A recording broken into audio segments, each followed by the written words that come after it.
She didn't just take a life, she stole one before it was born. And yet, on death row, Taylor Rene Parker's final words shocked everyone. October 9, 2020, New Boston, Texas. A young mother, 21-year-old Reagan Michelle Simmons Hancock, is found dead in her home. Her unborn daughter, Braxlyn Sage, is gone. Hours later, a trooper pulls over Taylor Rene Parker on an Oklahoma highway. She claims she has just given birth. The infant is rushed to a hospital in Idaho and pronounced dead. The blood-slicked floor of a small-town home, a jury box packed shoulder to shoulder, a judge staring over his bench. 2 years after the killing, a Bowie County jury finds Parker guilty of capital murder and kidnapping. As victim impact statements end, the judge's order is brief: take her to death row. Parker is processed as Texas inmate number 9999626. Gates shut behind her at 9 p.m. on November 9, 2022. Concertina wire, the green bricks of Huntsville, a steel gurney under fluorescent light. This is the chamber where Texas carries out its sentences. Tonight, we follow the case that brought Parker here, the deception, the evidence, the verdict, and the last words she spoke before that door closed. The prison hallway is hushed, so quiet that every footstep echoes like a whisper. The fluorescent lights overhead hum in time with the distant murmur of guards. In the air, there's a faint metallic scent of cold steel, of solemnity, of finality. Taylor Rene Parker stands at the end of her story. The corridor stretches before her, gray cinderblock walls, the distant clang of a heavy iron door locking behind her.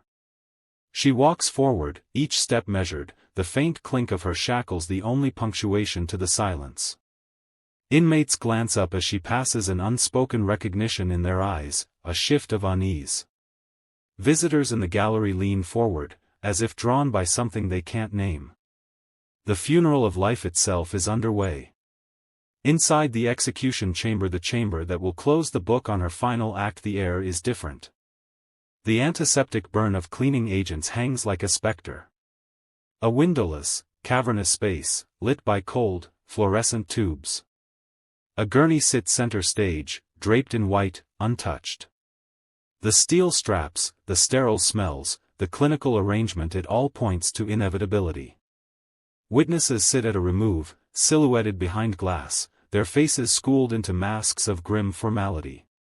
The warden's voice crackles through a speaker, official, calm. A hush falls again. The only sensation you can name is the slow, steady pump of your own blood.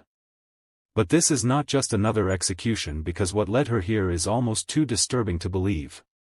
Reagan Michelle Simmons Hancock was only 21, 7.5 months pregnant, preparing for a baby shower, and already a mother to a 3-year-old daughter.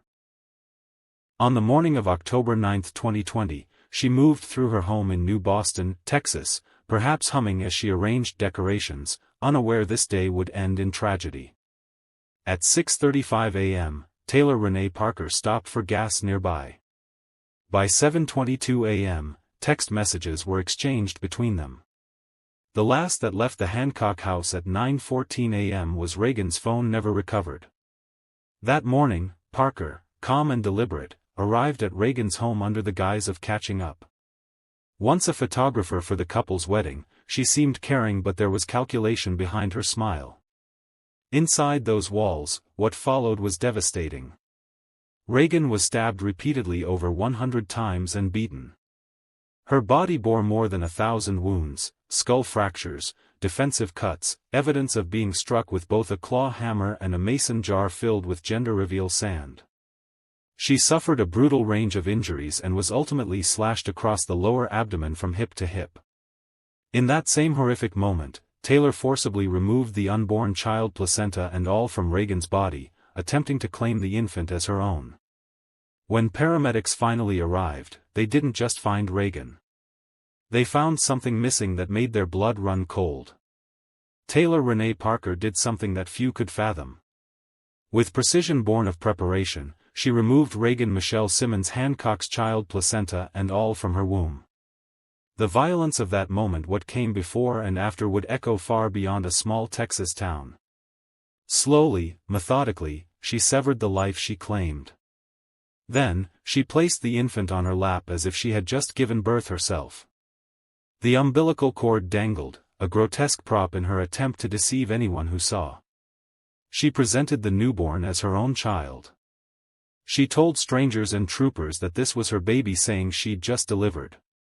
She drove erratically, in pain or so she said, until law enforcement intervened. The image she painted, a new mother in distress. But investigators would soon dismantle every facet of her facade. What drove her to this act?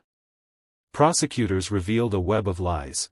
Taylor had been faking her own pregnancy for nearly a year. She held a gender reveal celebration, shared doctored sonogram images, and researched pregnancy and birth protocols online. She needed to keep her boyfriend Wade Griffin close. She crafted an alternate reality, false illnesses, emotional manipulation, even claims of a miscarriage or surrogacy plans. Behind closed doors, Taylor's world was unraveling. She didn't just long for a child, she hungered for validation, for connection. And when deception wasn't enough, desperation spilled into violence. Would you have suspected her if she was your friend? Could anyone have seen this coming? The attempt at deception unraveled quickly, piece by piece. Police followed a trail of inconsistencies in Taylor Parker's story. She insisted the child she held, Braxlyn Sage, was hers, and that Reagan's death had been some tragic accident or an emergency birth. But investigators saw cracks. Investigators dove into her life, and witnesses spoke up. Friends, former husbands, even medical professionals revealed disturbing truths. Parker had undergone a hysterectomy years earlier, rendering pregnancy impossible. She had offered large sums, $100,000 to friends to serve as surrogates. She had staged a gender reveal party and circulated doctored ultrasound images. But a baby, she couldn't physically carry one. Digital forensics added damning detail. In the hours before the killing, Parker watched birthing and infant care videos, C-sections, preterm deliveries, physical exams of newborns. Investigators noted her frantic online search activity, driven by an urgency they could only interpret as planning. When running her to the ground, law enforcement discovered surgical tools suitable for cutting open a womb. The violence that destroyed Reagan's life had been enabled by Parker's preparation. And then, the decisive moment came. But when investigators opened her purse, they uncovered the item that sealed her fate. The courtroom falls silent. The gravity of what unfolded, the stolen baby, the brutal murder, now rests in the hands of a jury. After hearing testimony from 142 witnesses over nearly a month, the Bowie County jury delivers its verdict: guilty. The charge: capital murder. Next, they face a single decision: death or life without parole. Their deliberation? Just over an hour. Then comes the inevitable verdict: death penalty. The judge's command is stark: take her to death row. Taylor Rene Parker, aged 29, appears unmoved. Her face blank, controlled. Across the gallery, the bruised and trembling mother of Reagan Hancock stands, fury in her eyes. My baby was still fighting for her life when you tore her open, she spits. You evil piece of flesh demon. Her words linger, raw and unfiltered. Taylor is assigned inmate number 999626 and transferred to the Mountain View Unit, a windowless complex in Gatesville where all of Texas's condemned women reside. As of November 14, 2022, she became the 7th woman on Texas's death row. Each day begins the same. Taylor awakens in her cell, the metal doors snap, echoing down the corridor. Light filters through a narrow slit. Inmates pass through, their faces unreadable. Days are filled with a cold routine, limited recreation, silent meals, the distant hum of electric lights. Some find solace in writing letters, others in the solitary odor of soap and regret.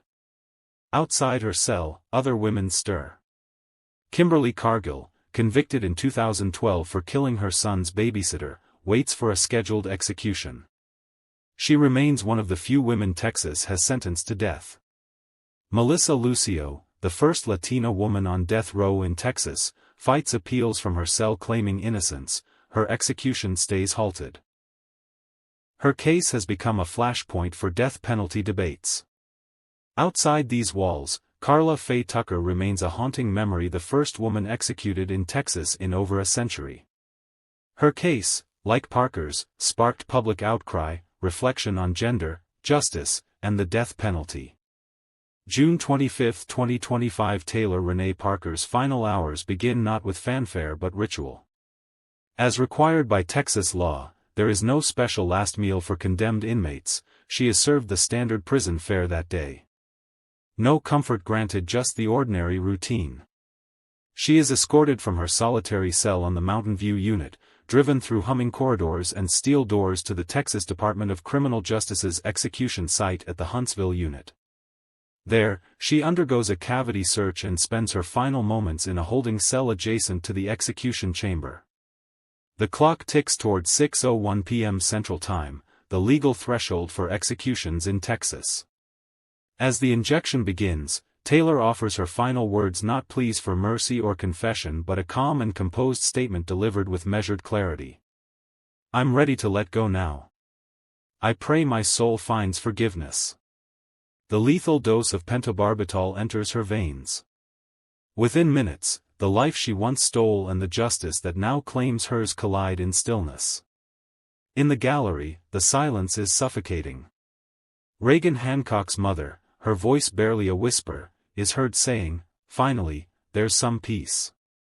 Others press their hands to the glass, eyes closed, letting grief and closure wash over them. In that moment, silence fell. 2 lives had been taken, one in violence, one by justice. Taylor Rene Parker's name is now etched into one of the darkest chapters of Texas criminal history. But her story doesn't exist in isolation. It reflects broader, unsettling truths about human psychology, society, and justice. At the center is the psychology of faked pregnancies.